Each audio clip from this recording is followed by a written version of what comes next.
So in the last few days, we've heard from some of the most innovative, out-of-the-box thinkers in healthcare, people who see the shortcomings of our current system, and instead of feeling helpless in the face of a huge broken system, decide to speak out and act and to make it better in whatever way they can and with whatever tools they have. And I think of our opening speaker, Andy Slavitt, who left CMS, and even before he was out the door, my colleagues were saying to me, because we had known him as a kind of CMS administrator, and you're pretty buttoned down and controlled in that role.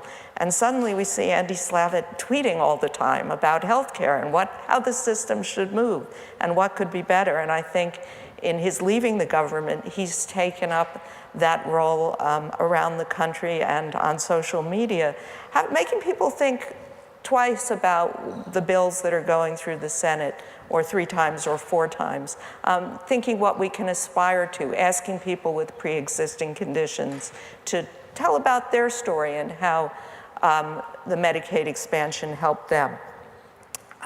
So he certainly could have left government and given up, but didn't. Likewise, Robbie Pearl, who left as the medical director of Kaiser Permanente Medical Group.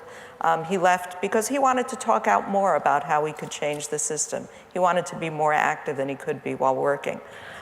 We hear from Jim Weinstein, head of Dartmouth-Hitchcock, about his aspirations for the future, and Christian Pan, who's just starting on this medical journey, about where he hopes to go, and David Mitchell, who bravely, even though he needs those drugs that are life-sustaining for him, is willing to talk out and say, even though these are saving my life, they cost too much and help other people.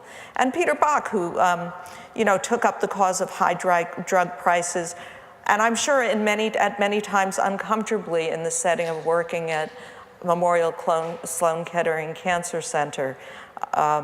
Many cancer centers make profits from prescribing some of those high-priced drugs, and Andy and his colleague there, Len Saltz, came out and said, we're not going to do it. He talked about insurance design and really had me thinking about all the different things we try to do with one insurance plan, and wonder if maybe we're not thinking about insurance in the right way. We haven't talked a lot, but there are new innovations coming down the pike, like direct primary care, like capitated care, that may well address some of these questions, but I think unless we start asking them, we won't get answers. I really appreciate Catherine Pereira and Halima coming from London to tell us about social engagement and how the NHS and Britain, what we think of as monolithic is not so monolithic at all and is responding to patients, and I want our system to do that as well. And Banku and the team at DelMed, who are starting to think fresh about medical education and how we can keep physicians focused on the patient and health rather than on ordering another MRI or doing another cath. And the list could go on and on. Darshak Sanghavi, who's left government, but his passion for doing the right thing in the private sector has remained. So to all of you in this room, you're here because you want to make the system better, because you want to transform it, because you want to close that gap between patients and health, between patients and healthcare. And that's true, I hope, whether you came here as a med student, a physician, a nurse, from running a hospital system, or as a member of pharma. I think there are people who really want to see a different world from wherever they sit. So I guess my call out here, my ask as we close this conference, is to take what you learned here and speak up if you have an idea. I think that talk we heard from Thompson about persistence is really important. Patients know when they're trying to get answers about their bill, you have to call 100 times. Hope it won't take that much. But when you have an idea, or if something's frustrating you where you work, if you see a test that's unneeded, a hospital that's not doing enough to serve the community you live in, or a drug that's overpriced, say something. It can't hurt. You may not get action, but I think the more of us who say things and the more times we say it, the more pressure there'll be. I think we've all been, including me, complacent too long. I tell people, oh, you should always ask about the prices of procedures before you agree to them. I was somewhat shamefully in my dentist chair who said, oh, you need a crown.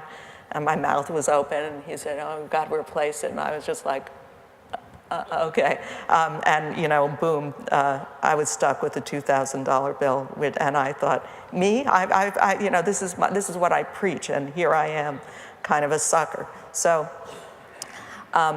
we've been complacent too long. I think that helped our health system kind of divert from that caring, patient-centered, health-focused profession that we really all value so much.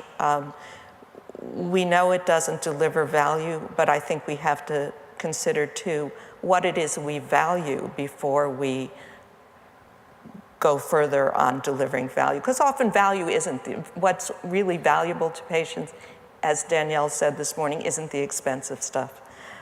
So I guess I called you when we got here, I called you an army for change, and I mean it. Thanks everyone for coming.